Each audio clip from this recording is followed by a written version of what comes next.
Plateau pour recevoir, comme je le disais tantôt, notre invité, c'est le coordonnateur de l'ASBEL Grand Massina. Il est ici avec moi sur ces plateaux, le coordonnateur Djanto Bouloki. Bonjour et bienvenue.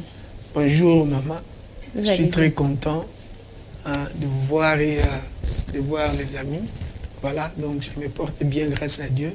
Vraiment. On est là. Vous vous portez bien et l'ASBEL également se porte bien? Oui, l'ASBEL se porte très bien.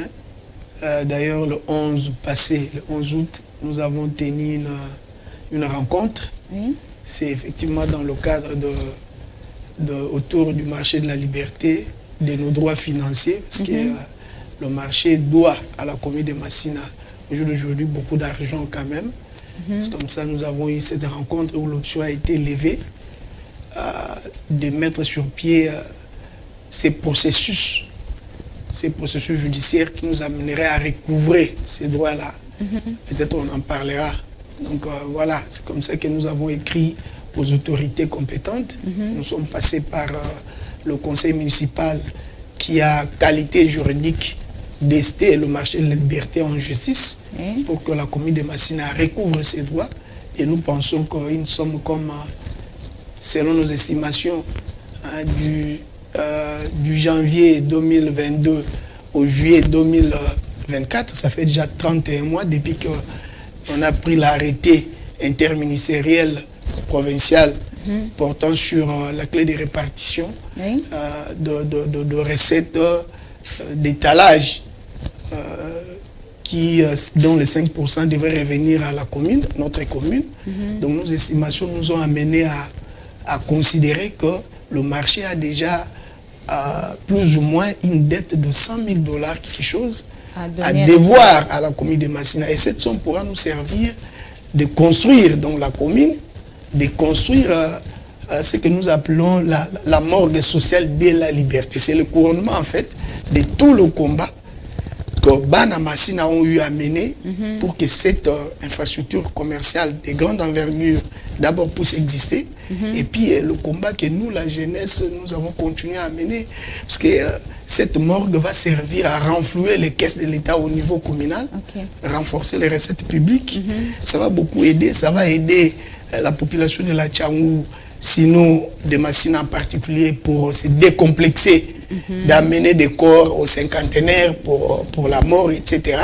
Si jamais on a aménagé, voilà, si jamais on a aménagé une morgue à la taille de notre grande commune, parce que nous sommes la commune patriotique, ça nous fera du bien. En dehors de cela, évidemment, ça va réduire le coût des obsèques de la population et ça va créer aussi de l'emploi pour la jeunesse. Donc c'est dans ce sens-là que nous avons réfléchi et nous continuons à nous battre. Donc si pas cette semaine, la semaine qui va venir, il y aura le dépôt de cette plainte populaire, parce que nous aurons à accompagner nos conseillers municipaux.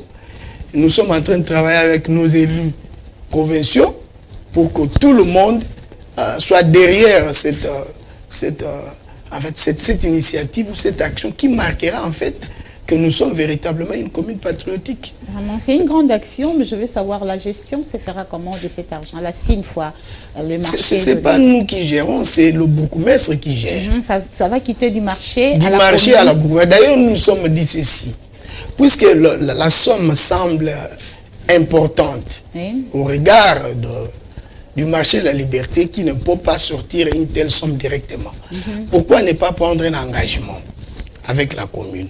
La commune s'endette auprès d'une banque et le marché commencera à payer, à verser la somme selon l'échéancier au niveau de la banque, et nous aurons notre morgue sociale de la liberté pour nous aider à renflouer aussi les caisses de notre commune en sorte à répondre aux besoins de la population. Le besoin de la population, effectivement, c'est lutter contre l'insalubrité, lutter contre le Koulouna, comment faire fonctionner notre conseil municipal qui peine encore à fonctionner faute de moyens.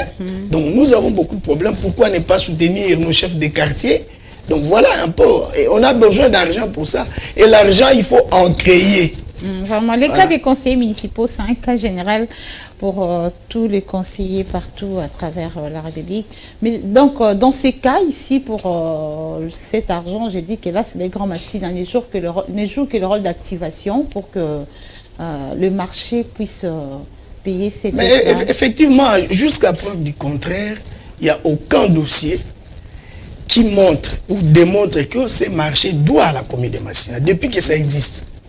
Depuis 2003 que ça existe, et qu'il a toujours été prévu. Mouzé l'avait dit que ce marché est créé pour contribuer au développement de la commune de Massina. Vous voyez? Parce que c'est parti des forces vives de la commune de Massina. Ce n'est pas un cadeau, comme les autres le font entendre. Ce n'est pas un cadeau. C'est-à-dire qu'il y a eu des efforts fournis de Bana Massina